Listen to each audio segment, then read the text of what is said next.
بسم اللہ الرحمن الرحیم۔ آج ہم نے سورہ آل عمران تیسرے پارے سے اپنی تراویحوں کا آغاز کیا ہے، اور آج کے مضامین میں جو سب سے اہم ترین مضمون ہے وہ یہ ہے سورہ آل عمران کا سورہ بقرہ سے مناسبت، کیونکہ کوئی بھی سورت جو ہے وہ بغیر کسی تال میل کے نہیں ہے۔ پورے قرآن پاک کے اندر جتنے بھی مضامین اللہ تعالیٰ نے بیان فرمائے ان کے اندر ایک تال میل ہے، اور وہ اس کے حساب سے چلتا جا رہا ہے۔ دوسرا اس میں جو مضمون بیان ہوا، اللہ تعالیٰ کی قدرت کے 4 قصے بیان کیے۔ تیسرا جو مضمون بیان ہوا اہل کتاب سے مناظرہ، مباہلہ اور مفاہمہ، یہ 3 چیزیں پیش آئیں۔ انبیاء کرام علیہم السلام جتنے بھی گزر چکے ہیں تمام سے اللہ تعالیٰ نے ایک وعدہ لیا۔ سب سے پہلے ہم اس بات پر بات کریں گے کہ سورہ بقرہ سے مناسبت کیا ہے۔ یہ دونوں صورتوں میں قرآن پاک کی حقانیت اور اہل کتاب سے خطاب ہے۔ اہل کتاب کتنے ہیں؟ 2، ایک یہودی اور ایک نصرانی، عیسائی کہتے ہیں جن کو۔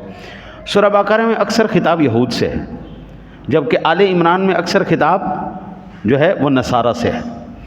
اور دوسرا یہ ہے اللہ تعالیٰ کی قدرت کے 4 قصے اس میں ہم نے آج سنے ہیں۔ پہلا قصہ جنگ بدر کہ 313 مومنوں نے 1000 نخوت اور تکبر کے پیکروں کو شکست دے دی۔ یاد رکھیے، کبھی بھی زندگی میں طاقت، پاور اور اختیار یہ انسان کو فتح نہیں دلواتے۔ ہم پڑھیں گے انشاءاللہ قرآن پاک کی آخر میں سورہ فیل کہ جن کے پاس ہاتھی تھے، مہابت تھے، تمام تر طاقتیں اور قوتیں تھیں، لیکن میرے رب نے ایک چڑیوں سے مروایا کہ نہیں مروایا۔ اگر یہ کتابی واقعہ ہوتا نا جو تو ہم اس کو یقین نہ کرتے کہ یار یہ کتاب میں ہے، ممکن ہے یہ بات، یہ کیسے ممکن ہو سکتا ہے ایک چڑیا ہاتھی کو مار دے، ہے نہیں؟ اگر یہ کتابی واقعہ ہوتا تو اس کو کوئی بھی یقین نہ کرتا، لیکن چونکہ یہ قرآنی واقعہ ہے اور قرآن پاک کی حقانیت میں کوئی شک و شبہ والی بات کوئی نہیں، بالکل 100% بات، بالکل اٹل بات۔ اسی طرح اللہ تعالیٰ نے غزوہ بدر کا ذکر فرماتے ہوئے فرمایا وہ جو 1000 متکبرین تھے اور جن کو اپنے ہتھیاروں پر، اپنی طاقت پر، اپنے اختیار پر ناز تھا، اللہ تعالیٰ نے ایسا ان کا ملیا میٹ کیا، آج 14 صدیاں گزر گئی ابھی تک ان کی ذلت ختم نہیں ہوئی آج تک وہ۔ اور پھر یہاں پر اس کے برعکس ذرا سنیے یہ واقعہ کیوں بیان کیا گیا کہ اگر وہ 313 تھے، بے سر و سامان تھے، لیکن ایک چیز ان کے اندر تھی، ایمان کی طاقت اور حضور سرور دو عالم صلی اللہ علیہ وسلم کی نسبت۔ اللہ کی قسم حضرت جی، آج ہم 56 سے 57 اسلامی ممالک ہیں اور اس وقت ہمارے سینوں میں ایمان اور نسبت مصطفیٰ کوئی نہیں ہے، ورنہ اگر 57 اسلامی ممالک ہوں اور فلسطین برباد ہو جائے، تباہ ہو جائے، ختم ہو جائے، کشمیر ختم ہو جائے، سوال ہی پیدا نہیں ہوتا جی۔ ابھی ہم ایٹمی پاور بھی ہیں، دنیا کی سب سے بیسٹ ترین فوج بھی ہمارے پاس ہے، ہر ایک اس وقت سورس سے بہترین انٹیلیجنس کمپنیاں ہمارے پاس، بہترین CIA ہمارے پاس، بہترین FIA ہمارے پاس، بہترین خفیہ ایجنسیاں ہماریاں، بہترین ہتھیار ہمارے، لیکن کیا ہے؟ صرف اللہ پر یقین کوئی نہیں۔ نام کے مسلمان ہو چکے ہیں، یہ اس لیے اللہ ہر سال ہمیں یاد کروا رہا ہے، اوے بندہ مومن کیا ہو گیا، کدھر چل گیا۔ یہاں سے پتہ چلا کہ اللہ کی ذات پر اگر یقین اور تقوی ہو تو اللہ تعالیٰ پوری انسانیت پر تم تمام کو غالب رکھے گا۔ دوسرا قصہ جو آج ہم نے پڑھا، اللہ وحدہ لا شریک نے حضرت بی بی مریم کا ذکر فرما کے یہ بات واضح کر دی، بیٹا ہو یا بیٹی ہو دونوں ایک جیسے ہی ہیں، بیٹا ہو یا بیٹی۔ حضرت بی بی مریم علیہ السلام کے پاس بے موسم پھل آئے اور وہ اللہ نے ذکر کیا اور فرمایا کہ یہ جو بیٹی ہے اس جیسا کوئی مرد ہے، اس عورت جیسا کوئی مرد ہے۔ اس کا مطلب یہ ہوا یہ ہمارے معاشرے کے اندر جو اس وقت وہ کر دیا گیا نا جی، بیٹوں کو سب سے زیادہ اہمیت دو اور بیٹیوں کو اہمیت نہیں دینی، نہ نہ نہ نہ، قرآن کہتا ہے یہ بات بالکل غلط۔ بی بی مریم کا آج ہم نے قصہ پڑھا اور سنا، یہ اس بات کی واضح طور پر دلیل ہے، او بابا جس طرح تو اپنے بیٹے کی تربیت کا خیال رکھتا ہے، اپنی بیٹیوں کی تربیت کا بھی تو نے خیال رکھنا ہے، جس طرح اس کو حقوق اور آسائشیں دی جاتی ہیں اس کو اسی طرح اس کو بھی دیا جائے۔ یاد رکھیے ایک بیٹا پڑھے گا تو صرف ایک بیٹا پڑھے گا، لیکن ایک بیٹی پڑھے گی تو پورا خاندان پڑھے گا، ایک بیٹی پڑھے گی تو پورا خاندان پڑھے گا۔ اس میں الحمدللہ اللہ کا شکر احسان میری بیگم پڑھی ہوئی ہے، میں نے آج تک میرے بچوں نے اکیڈمی کا منہ نہیں دیکھا۔ ہر روز ہماری اپنا کلاس میں ہر روز رولا پڑا ہوتا ہے، بھائی میں پوچھتا ہوں لیٹ کیوں آئے ہو؟ وہ ٹیوشن گئے ہوئے تھے جی، ٹیوشن گئے ہوئے تھے۔ اگر ماں پڑھی لکھی ہوگی تو بچوں کو ٹیوشن کا کیا تک ہے؟ ماں خود پڑھائے گی، خود تربیت کرے گی، دین بھی پڑھے دنیا بھی پڑھے۔ پھر اللہ وحدہ لا شریک نے اس میں تیسرا قصہ جو بیان کیا، حضرت زکریا علیہ السلام کا قصہ بیان کیا کہ اللہ تعالیٰ نے بڑھاپے میں اور اس کیفیت میں جب ان کی بیوی بانجھ تھی، اللہ تعالیٰ نے ان کو بیٹا عطا فرمایا۔ بڑھاپے کے اندر بھی اللہ بیٹا عطا فرما سکتا ہے، اور بانجھ عورت ہو تو اللہ اپنی قدرت کا اظہار فرما سکتا ہے۔ اللہ تعالیٰ کی ذات پر یقین کامل بندہ رکھے تو اللہ کی ذات تمہیں نواز دیتی۔ چوتھا قصہ جو اس میں جو بیان ہوا، حضرت عیسیٰ علیہ نبی علیہ الصلوۃ والسلام کا آج بیان ہوا کہ باپ کے بغیر اللہ تعالیٰ نے پیدا کیا، نہ صرف پیدا کیا بلکہ بلوایا۔ قال انی عبداللہ آتی کبھی قبل قال انی عبداللہ آتانی الکتاب وجعلنی نبیا وجعلنی مبارکا اینما کنت واوصانی بالصلاۃ والزکاۃ۔ یہ پورا پھر آگے تک کہ بچپن کے اندر ابھی 1.25 مہینے کے بھی نہیں تھے، تو اس وقت اللہ تعالیٰ نے اپنے اس نبی کو بلوایا۔ اور پھر آپ اندازہ کریں پنگوڑے کے اندر بولنا، بغیر باپ کے پیدا ہونا، اللہ تعالیٰ نے پیدا کر کے بتایا بابا یاد رکھو میری قدرت پہ کبھی شک نہ کرنا، یقین نہ کرنا، میں آدم کو بغیر ماں باپ کے بھی پیدا کر سکتا ہوں، میں پیارے عیسیٰ کو بغیر باپ کے بھی پیدا کر سکتا ہوں، اماں حوا کو دونوں جو ہے بغیر ماں کے پیدا کر سکتا ہوں۔ یعنی آدم علیہ السلام بغیر ماں باپ کے، اماں حوا آدم علیہ السلام کی پسلی سے، حضرت عیسیٰ علیہ السلام بغیر باپ کے، چاروں کیفیتیں اللہ نے بیان کر دی۔ اللہ محتاج نہیں ہے کسی کا۔ پھر حضرت یہاں پر تیسرا جو مضمون بڑا اہم جو ذکر ہوا، مناظرہ، مباہلہ، جو نجران کے عیسائی آئے اور انہوں نے حضور سرور دو عالم صلی اللہ علیہ وسلم کی ذات گرامی کو چیلنج کیا۔ میرے آقا نبی اکرم صلی اللہ علیہ وسلم اپنی اہل بیت حضرت علی المرتضیٰ، خاتون جنت بی فاطمہ، حضرت امام حسن حسین اور خود آقا جی علیہ الصلوۃ والسلام کی ذات گرامی لے کر جب نکلے اور نجران کے عیسائیوں نے دیکھا، انہوں نے کہا تاڑی خیر ہو جائے، یہ تو ایسی نورانی شخصیات ہیں، اگر یہ دعا کر دیں تو اللہ تعالیٰ پہاڑ کو بھی ہلا دے گا اپنی جگہ سے۔ اس لیے پھر انہوں نے معافی مانگ لی، پھر مفاہمت انہوں نے کر لی، اور پھر اس بات پر معاہدہ کیا کہ قولوا لا الہ الا اللہ، ہم ایک بات پر ہم جمع ہو جاتے ہیں، تمہاری شریعت کے اندر بھی لا الہ الا اللہ ہے، ہماری شریعت کے اندر بھی لا الہ الا اللہ، ہم اس بات پر متفق۔ پھر جو چوتھا مضمون اس میں بیان ہوا وہ میثاق انبیاء کرام، بعثت و اعانت محمد عربی صلی اللہ علیہ وسلم، میرے آقا نبی اکرم صلی اللہ علیہ وسلم کی آمد سے پہلے اللہ نے عالم ارواح میں، یہ ہم نے پورا قصہ آج پڑھا ہے، اللہ نے سارے نبیوں کی روحوں کو بلا کر وَإِذَا أَخَذَ اللَّهُ مِيثَاقَ النَّبِيِّينَ لَمَا آتَيْتُكُم مِّن كِتَابٍ وَحِكْمَةٍ ثُمَّ جَاءَكُم رَّسُولٌ مُّصَدِّقٌ، تمام کو بلا کر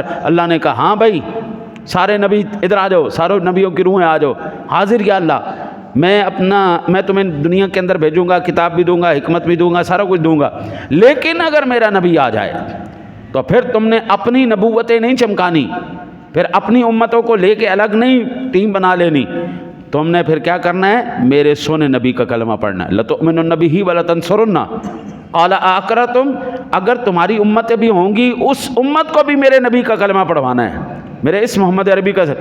قال اقررتم، اقرار کرتے ہو اس بات کا؟ قالوا اقررنا، یا اللہ ہم سارے اس بات کا اقرار کرتے ہیں۔ قال فاشهدوا وانا معكم من الشاهدين، پھر ایسا کرو ابراہیم علیہ السلام، شیس علیہ السلام کا شیس علیہ السلام، نوح علیہ السلام کا ادریس علیہ السلام، ادریس علیہ السلام کا، وہ آگے زکریا علیہ السلام، وہ آگے یحییٰ علیہ السلام، یعقوب علیہ السلام، یہ تمام نبی ایک دوسرے کے گواہ ہو جاؤ بھائی۔ جب تمام گواہ ہو جاؤ گے اس بات پر کہ میرا نبی اگر آئے گا تو ہم اس کی مدد کریں گے، نصرت کریں گے، یہ سارے میں تمہارے اوپر گواہ بنتا ہوں۔ ایسا خوبصورت حضرت صاحب یہ آج کا تذکرہ چلانا، سبحان اللہ۔ پھر اللہ وحدہ لا شریک نے آگے جو ارشاد فرمایا، چوتھا سپارہ شروع ہوا، یہ تیسرے سپارے تک مکمل ہو جاتے ہیں۔ پھر چوتھا سپارے کی جو ابتدا ہو رہی ہے وہ خانہ کعبہ کے فضائل سے ہو رہی ہے۔ اول بیت مکہ مبارکہ، ہدی للعالمین، مقام ابراہیم، حج بیت اللہ کی فرضیت، یہ تمام کا ذکر اللہ تعالیٰ نے ابتدائی سپارے میں فرمایا۔ پھر باہمی جوڑ، حبل اللہ، الفت قلوب سے اخوت تک۔ تیسرا امر بالمعروف نہی عن المنکر، امت کے خیر ہونے کی وجہ، وجوہ ابیض اور وجوہ اسود، یعنی بروز قیامت جو دو قسم کے چہرے ہوں گے، جن کے سیاہ چہرے ہوں گے اور جن کے روشن چہرے ہوں گے۔ غزوہ ثلاثہ 3 غزووں کا ذکر کیا گیا، کامیابی کے 9 اصول۔ خانہ کعبہ کی حرمت اور عزت اور عظمت بہت زیادہ ہے، بس اتنا یاد رکھیے روئے زمین پر اللہ نے سب سے پہلے جو اپنی عبادت کے لیے گھر بنایا وہ بیت اللہ ہے، روئے زمین پر۔ بیت المقدس بھی بعد میں بنا ہے، بیت اللہ شریف سب سے۔ آدم علیہ السلام کہاں پر سجدہ کرتے تھے؟ بیت اللہ کی طرف، ٹھیک ہے جی۔ دوسرا، باہمی جوڑ۔ اللہ تعالیٰ نے حکم فرمایا کہ اللہ تعالیٰ کی رسی کو مضبوطی سے تھامے رہو اور آپس میں جدا جدا مت ہو جانا۔ حضرت قدیمی اور کثیر یہ ہم ہیں اہل سنت و جماعت، قدیم اور کثیر یہ ہم ہیں اہل سنت و جماعت۔ جتنے بھی یہ فرقے آئی ہیں، کسی کو 50 سال ہوئے ہیں، کسی کو 100 سال ہوئے ہیں، کسی کو 150 سال ہوئے ہیں، کسی کو 200 سال۔ آج جتنے بھی یہ لوگ رفع یدین کر رہے ہیں، جتنے بھی فرقے بنے، ذرا ان سے پوچھو نا تمہارا باپ کیا کرتا تھا، یا تم نے کب سے شروع کیا؟ کوئی کہے گا 6 مہینے سے، کوئی کہے گا سال سے، یعنی جناب یہ 8 تراویحیں کب سے شروع کی ہیں جناب؟ یہ جتنے بھی علیحدہ علیحدہ مسائل ہوئے ہیں یہ سارے اہل سنت سے علیحدہ ہوئے ہیں۔ اہل سنت فرقہ نہیں، اہل سنت جماعت ہے، اہل سنت جماعت ہے، فرقہ نہیں۔ سارے جو ان سے جدا ہوئے ہیں وہ فرقہ۔ میں ایک موٹی سی مثال دوں، 7 بھائی ہیں، 7 بھائیوں میں سے ایک بھائی اپنا بوریا بستر اٹھا کے وہ علیحدہ ہو جاتا ہے۔ اب ان 7 سے پوچھا جائے گا کہ تسی کیوں علیحدہ نہیں ہوئے، یا اس سے پوچھا جائے گا حضرت صاحب تسی کیوں بکھرے ہو گئے ہو، تانوں کی بڑیاں؟ پوچھا اس سے جائے گا۔ المیہ یہ ہے، ہم سے کہا جاتا ہے تم یہ کیوں کرتے ہو، تم یوں نہیں کرتے۔ وہ اللہ کے بندے جواب تو سیدھے ہو، وکھرے تسی ہوئے ہو، پانڈا ٹنڈا چوک کے تسی وکھرے ہوئے ہو، کروں تسی باہر نکلے ہو، ساڈے کول پوچھتے پے ہو۔ عجیب زمانہ آ گیا۔ اللہ کہتا ہے انسان کے بچے بنو، متحد ہو جاؤ۔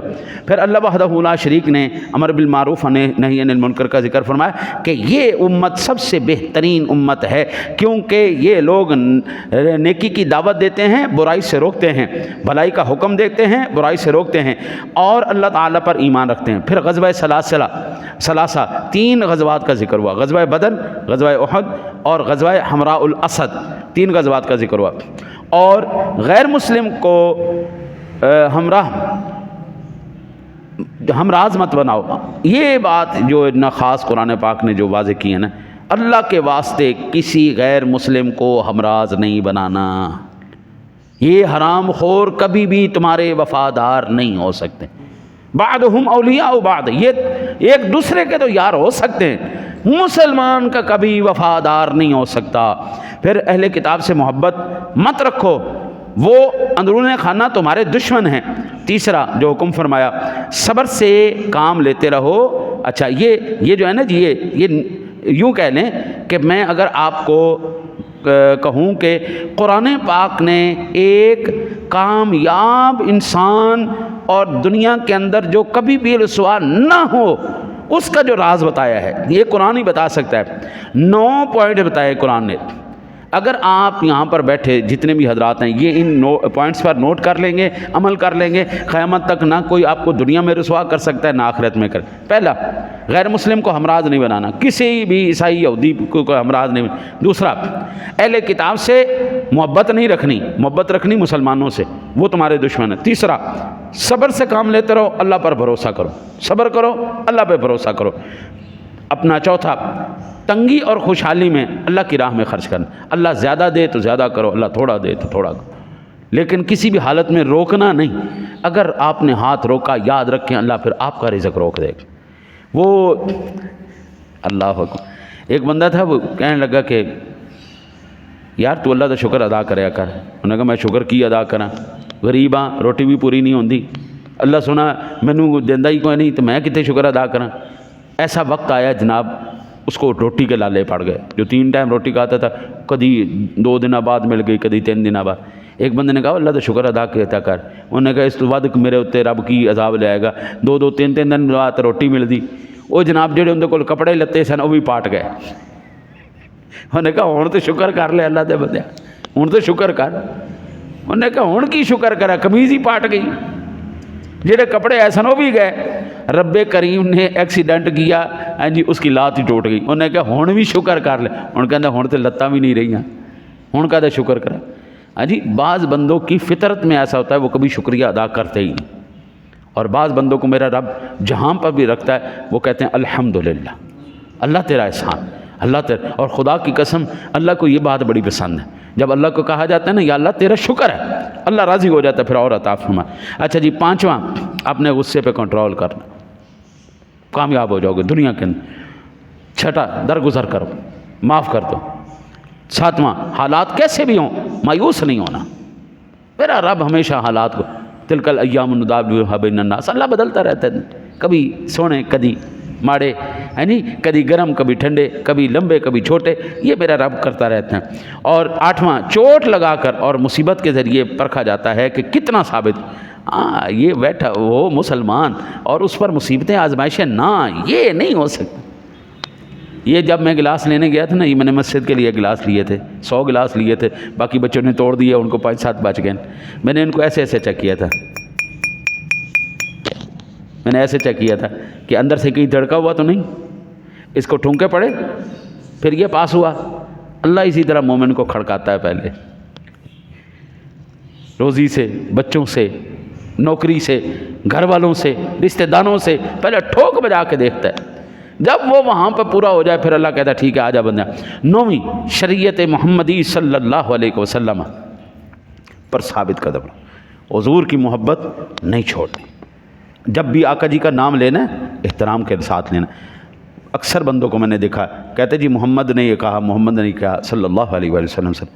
میں کہتا ہوں مجھے صرف اتنا بتا دو، کائنات میں سب سے بڑی ہستی اللہ کی ذات ہے، جب اس نے اپنے حبیب کے نام کے ساتھ یا ایھا النبی، یا ایھا الرسول، محمد الرسول اللہ لگایا، یا ایھا المدثر، یا ایھا المزمل، والضحیٰ واللیل اذا سجا، یہ سارے القاب میرے رب سونے نے دیے یا نہیں دیے؟